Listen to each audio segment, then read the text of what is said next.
residence here at Fort Mackinaw was a young boy named Harold Corbusier.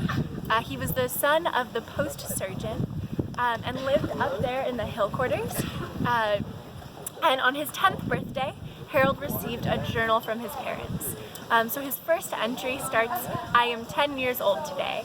And for the year that his family is stationed here at Fort Mackinaw, he actually writes every single day.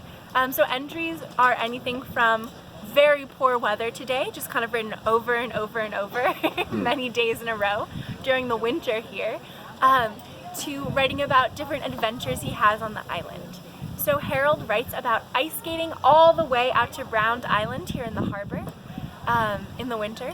He also writes about going down the hill to watch men cut ice from the lake to keep their food cold. So he writes about the ice being 2 feet thick and snow as high as a man's head, but he's still braving that weather to go down and watch them.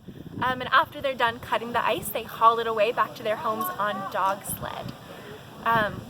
In the summer, Harold writes about going up to the middle of the island to Fort Holmes, where he goes strawberry picking with his mother and family, as well as sailing back out to Round Island, which seems a little bit easier than ice skating, and having picnics there. So Harold left Fort Mackinaw after a year, but he actually continued keeping a journal and returned when he was 19 with his family. So when he's 19, he's not writing as much about his adventures digging behind the hill quarters to find buttons of the different regiments that had been stationed here. Instead, he's writing about going to dances and going and exploring caves here on the island. So by the time Harold returns when he's 19, Fort Mackinaw had become much more of a tourist destination. There are lots of resort hotels. So the Grand Hotel opened in 1887. That was one place they loved to go dancing.